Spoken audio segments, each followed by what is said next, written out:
All right, good morning and a very warm welcome. You're watching Times Now. My name is Amita Vadva. Let's get you the live updates of the Prime Minister's latest election address taking place. Bharat माता की 2 दिन पहले मैं बनारस में था। वहां जो माहौल बना, जिस प्रकार से काशी वासियों ने लोकतंत्र का उत्सव मनाया और स्वाभाविक है कि प्रधानमंत्री वहां नामांकन लेने गए थे तो जरा मीडिया वालों का भी ध्यान ज्यादा रहता है, लेकिन सवाल काशी का नहीं है। हिंदुस्तान के हर कोने में, कन्याकुमारी से कश्मीर तक और अटक से कटक तक, सब दूर यही उमंग है, यही उत्सव है। और लोकतंत्र की क्या ताकत है, उस पर दुनिया का ध्यान गया है। और मैं पहली बार देख रहा हूं कि दुनिया के अखबारों में पहले पेज पर भारत के लोकतंत्र के उत्सव की खबरें छाई हुई हैं। भारत के भाई आप बैठिए और एक बार भी खड़े नहीं होंगे आप।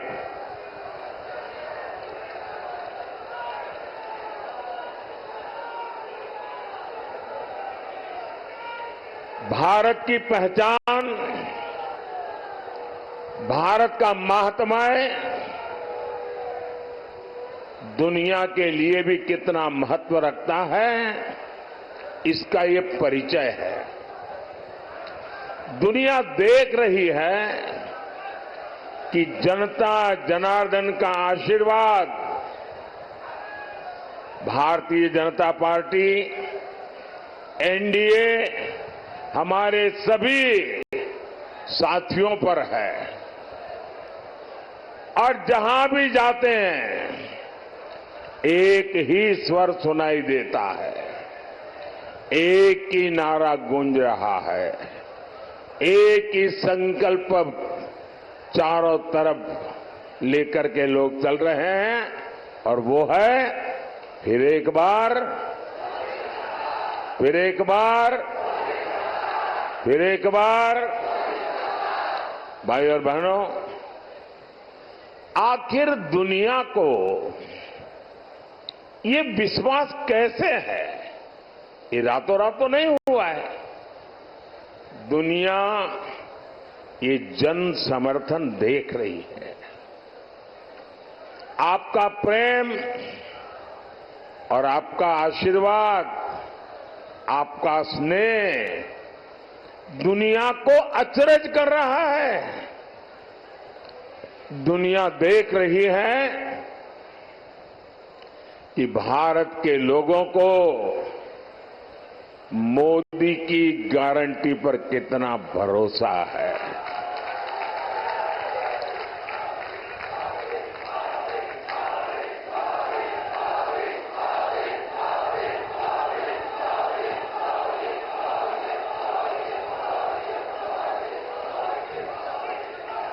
साथियों, मोदी की गारंटी का मतलब क्या होता है, इसका ताजा उदाहरण सीएए कानून है। सीएए कानून है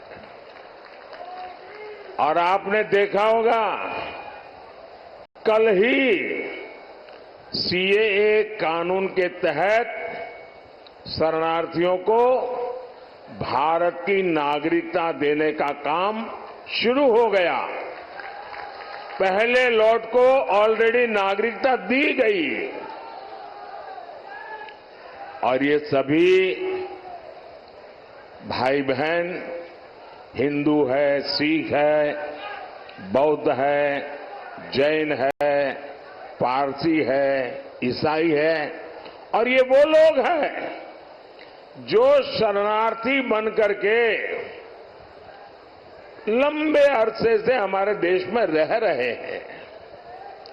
ये वो लोग हैं जो धर्म के आधार पर हुए भारत के बंटवारे का शिकार हुए थे। और मजा देखिए, ये महात्मा गांधी का नाम लेकर के सत्ता की सीढ़ियां तो चढ़ जाते हैं, लेकिन महात्मा गांधी की बातों को याद नहीं रखते हैं। खुद महात्मा गांधी ने भरोसा दिया था कि वो कभी भी भारत आ सकते हैं।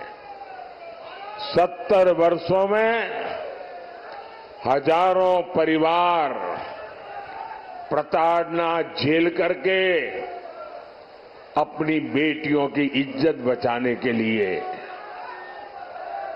अपना धर्म, अपनी संस्कृति, अपनी परंपरा को बचाने के लिए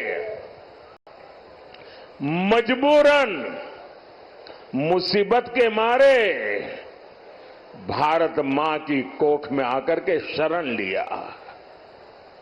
लेकिन कांग्रेस ने इनकी कभी सूध नहीं ली, क्योंकि ये कांग्रेस के वोट बैंक नहीं थे। और ये लोग कौन है? ज्यादातर इसमें मेरे दलित भाई बहन हैं, मेरे ओबीसी समाज के भाई बहन हैं, मेरे पिछड़े भाई बहन हैं। और इसलिए इन पर वहां तो जुल्म हुआ ही हुआ, वोट बैंक की राजनीति में डूबे हुए यहां के कांग्रेस की सरकारों ने भी और उनके साथियों ने भी इन पर जुल्म करने में कोई कमी नहीं रखी। लेकिन यहां सपा, कांग्रेस और इंडी गठबंधन वालों ने इनके साथ क्या किया? इन्होंने सीएए के नाम पर ऐसा झूठ का पहाड़ खड़ा कर दिया, ऐसा झूठ चलाया। सपा, कांग्रेस जैसे दलों ने यूपी सहित पूरे देश को दंगों की आग में झोंकने का भरपूर प्रयास किया। आज तक ये इंडी गठबंधन वाले कहते हैं कि मोदी ये जो सीएए लाया है ना, जिस दिन मोदी जाएगा ये सीएए भी जाएगा। भाइयों बहनों, क्या इस देश में अब कोई माई का लाल पैदा हुआ है जो सीएए को खत्म कर सके?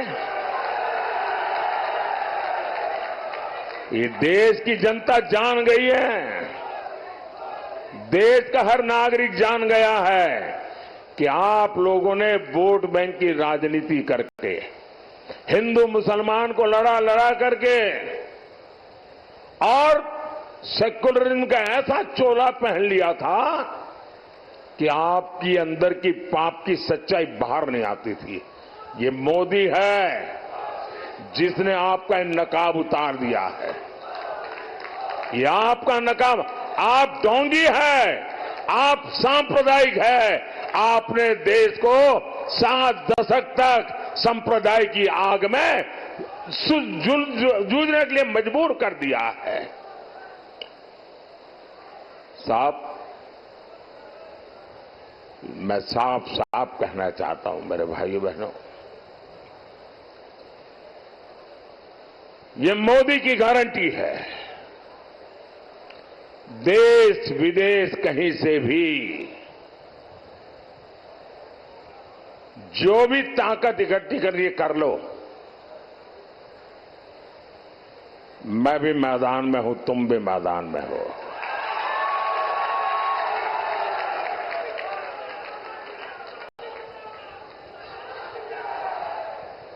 आप सीएए नहीं मिटा पाओगे। आने वाले कुछ महीनों में ही पश्चिम बंगाल से लेकर दिल्ली, पंजाब तक हजारों शरणार्थी परिवार मां भारती की गोद में रह रहे हैं, अनाथ की तरह रह रहे हैं। वो अब सम्मान के साथ रहेंगे, उनके पास उनकी एक पहचान होगी, वो मां भारती के बेटे कहने के हकदार हो जाएंगे। हमारे उत्तर प्रदेश में भी ऐसे लाखों परिवार बसे हुए हैं जी। साथियों, मोदी की एक और गारंटी आज कश्मीर में भी दिख रही है। पिछले 5-6 दशकों में कश्मीर देश के हर चुनाव का मुद्दा होता था। हर चुनाव में सभी दल कश्मीर के मुद्दे को भुनाते थे। आपने देखा होगा, ये हमारे विरोधी लोग हैं ना, उनकी बोलती बंद हो गई है, उनके मुंह पे ताला लग गया है और दबी जबान में उन इलाकों में जाकर के कहते हैं, अरे चिंता मत करो, ये मोदी भले कुछ भी चिल्लाता रहे, ये मोदी ने भले 370 हटाया, जैसा ही हमको मौका मिलेगा ना हम 370 भी वापस ले आएंगे। भाइयों बहनों, सवाल मोदी का नहीं है। जिस प्रकार से श्रीनगर में ये चौथे चरण के समय मतदान हुआ, भैया आपका प्यार मेरे सर आंखों पर, मुझे जरा बोलने दीजिए।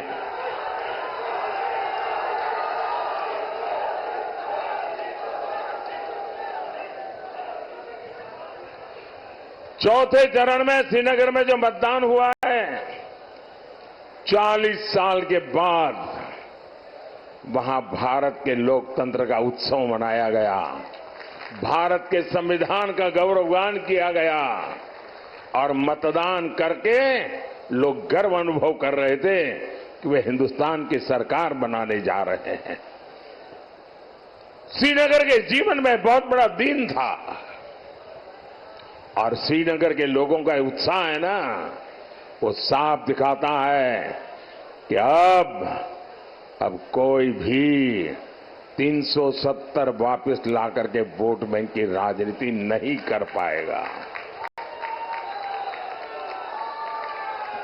आजमगढ़ के यूपी के हमारे सैनिक परिवारों की माताएं बहनें हमेशा चिंता में रहती थी, न जाने कब कश्मीर की धरती पर आतंकी धमाका कर दें, न जाने कब पत्थरबाजी हो जाए और न जाने कब बुरी खबर आ जाए, कोई ठिकाना नहीं था।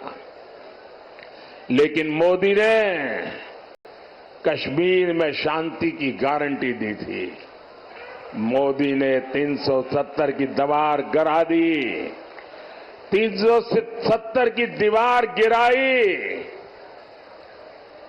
पहले वहां चुनाव आते थे तो हड़तालें होती थे, मतदान करने वालों को मौत की मुसीबत आ जाती थी, आतंकी धमकी देते थे। लेकिन इस बार श्रीनगर में पिछले अनेक चुनावों के रिकॉर्ड टूट गए। भाइयों साथियों, ऐसा काम वही कर सकता है जिसके रग रग में राष्ट्र प्रथम का संकल्प बह रहा हो। आप याद करिए, 10 साल पहले देश में एक सामान्य व्यक्ति की सुरक्षा भगवान भरोसे होती थी। कभी बम धमाके, कभी आतंक, कभी स्लीपर सेल, कभी दंगे, और आजमगढ़ की तो पहचान ही बदल दी गई थी। न जाने किस किस नाम से आजमगढ़ को बुलाया जाता था, कितना बदनाम करके छोड़ा था। देश में कहीं भी धमाके होते थे तो सबसे पहले लोगों का ध्यान आजमगढ़ की तरफ जाता था। लोग आजमगढ़ की चर्चा करते थे और तब यहां समाजवादी पार्टी की सरकार आजमगढ़ की प्रतिष्ठा के लिए न कुछ सोचती थी न कुछ करती थी। तब सपा के शहजादे आतंक के समर्थन में दंगाइयों का सम्मान करते थे। धमाके करने वाले आतंकियों को छोड़ा जाता था। स्लीपर सेल्स को राजनीति का कवर दिया जाता था। इसी रवैये के कारण देश भर में आतंकवाद फला फूला। अनेक माताओं को अपने बच्चों को बर्बाद होते देखा और इन लोगों का आज भी ऐसा ही रवैया है। भाइयों और बहनों, सपा कांग्रेस दल दो है लेकिन दुकान एक ही है। ये झूठ का सामान बेचते हैं, ये तुष्टीकरण का, परिवारवाद का और भ्रष्टाचार का सामान बेचते हैं। अब ये लोग तुष्टीकरण की ट्रिपल डोज लेकर आए हैं। एक तरफ ये लोग पिछड़े, दलित, आदिवासी का आरक्षण छीनकर अपने वोट बैंक को देना चाहते हैं। दूसरी तरफ ये इंडी गठबंधन वाले आपकी संपत्ति का आधा हिस्सा छीनकर उसको भी अपने वोट बैंक को देना चाहते हैं और साथ ही ये लोग देश के बजट को भी बांटना चाहते हैं। बजट का 15% भी अब वह सीधा का सीधा माइनॉरिटी के नाम पर ही अलॉट करना चाहते हैं। मैं आप सबको कहना चाहता हूं, देश की एकता के लिए, देश में सच्चे अर्थ में संविधान का सम्मान करने के लिए, देश में सच्चे अर्थ में बाबा साहब आंबेडकर की भावनाओं को जीने के लिए हमें ये भागला करो राज करने वालों से चौकन्ने रहने की जरूरत है। देश को आज सबसे ज्यादा एकता की जरूरत है। 70 साल तक उन्होंने हिंदू मुसलमान करते रहे। आओ एक बन करके चले, दुनिया में देश का नाम रोशन कर करके रहे।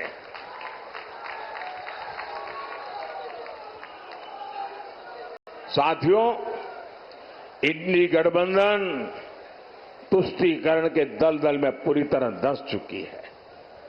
समाजवादी पार्टी के शीर्ष नेता राम मंदिर को लेकर आए दिन घटिया बातें कर रहे हैं। कांग्रेस के शहजादे ने तो राम मंदिर को गालियां देने का मिशन ही चला रखा है। सिर्फ वोट बैंक को खुश करने के लिए ये लोग हमारी आस्था पर चोट कर रहे हैं। साथियों, यहां इतनी बड़ी संख्या में हमारी माताएं बहनें आई हैं। मोदी आपका जीवन बेहतर बनाने के लिए दिन रात एक कर रहा है। आज हर गरीब को मुफ्त अनाज मिल रहा है। आज हर गरीब को मुफ्त इलाज मिला, पक्का घर मिला, घर में नल, नल में जल, सस्ता सिलेंडर, ऐसी अनेक सुविधाएं आप तक पहुंची है। क्या समाजवादी सरकार में, कांग्रेस की सरकार में उन लोगों ने आपकी कभी चिंता की थी क्या? उन्हें आपको अपने हाल पर छोड़ दिया था कि नहीं छोड़ दिया था? ये मोदी है जो आपके जीवन से हर चिंता को दूर कर रहा है। अभी मोदी ने एक और बड़ा फैसला लिया है। आपके घर में और यहां जितने लोग हैं, इन सबके काम आने वाला है। आप किस जात में पैदा हुए, किस बिरादरी में पैदा हुए, आप धनी हैं नहीं हैं, पढ़े लिखे हैं नहीं है, गांव में रहते हैं शहर, कुछ नहीं, सबके सब, क्योंकि मेरा तो मंत्र है सबका साथ सबका विकास। अब आपके घर में और आजकल हर परिवार में बुजुर्ग लोग होते ही होते हैं। माँ बाप, दादा दादी, चाचा चाची, नाना नानी, कोई न कोई बुजुर्ग होते हैं।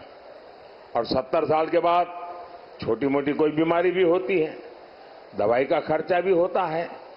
अब जो बेटा या बेटी कमाते हैं उनके मन में यही रहता है कि पिताजी की खिलाने पिलाने में तो कोई प्रॉब्लम नहीं है, लेकिन अगर दवाई का बोझ आ जाए तो बेटा बेटी चिंता में लग जाते हैं। अरे कैसे करेंगे भाई? उनके सामने प्रश्न होता है कि बच्चों का परवरिश करें कि बुजुर्गों की चिंता करें। जिम्मेवारी भी है, दोनों जिम्मेवारी है, लेकिन अब आपको चिंता करने की जरूरत नहीं है। ये चिंता ये आपका बेटा मोदी करेगा। 70 साल से ऊपर के आपके परिवार में जो भी लोग होंगे उन सबकी बीमारी में इलाज के खर्च की जिम्मेवारी मोदी की। ये मोदी की गारंटी है। घुटने की दिक्कत हो, हार्ट की परेशानी हो, कोई भी बीमारी हो, हर बुजुर्ग का इलाज होगा और वो भी मुफ्त होगा। साथियों, मोदी ने एक और योजना शुरू की है। इसमें बिजली बिल 0 हो जाता है। बिजली बिल 0।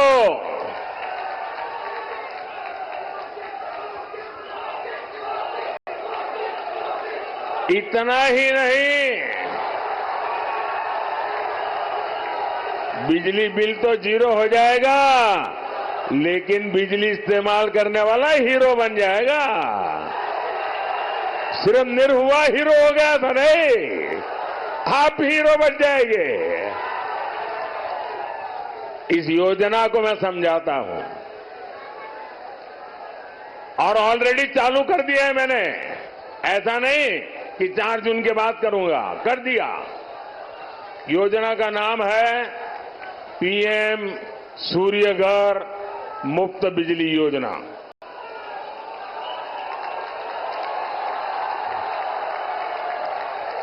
आप ऑनलाइन जाकर के अभी से रजिस्ट्री करवा सकते हो, ऑनलाइन चालू है। योजना क्या है? मोदी आपको 75,000 रुपया देगा।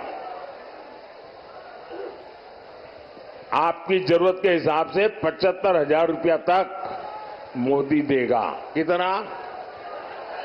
कितना? उसमें से आप घर पर सोलर पैनल लगाएंगे और जो सोलर की बिजली होगी उसका आप अपने परिवार के लिए उपयोग करेंगे, और जो ज्यादा बिजली होगी वो योगी जी की सरकार खरीद लेगी।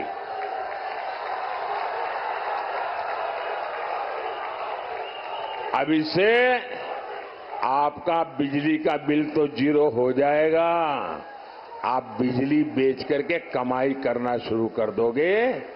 ये काम मोदी आपके लिए कर रहा है। और आप रजिस्ट्री करवाते तो ऑनलाइन जाइए, सारी चीजें अवेलेबल है। साथियों, आज भाजपा सरकार में यूपी का तेज विकास हो रहा है। मंदुरी एयरपोर्ट बना है, महाराजा सुहेलदेव यूनिवर्सिटी बनी है, किसान कल्याण के काम हो रहे हैं। लेकिन यूपी के शहजादे को इन कामों से पेट में क्यों दर्द होने लगता है?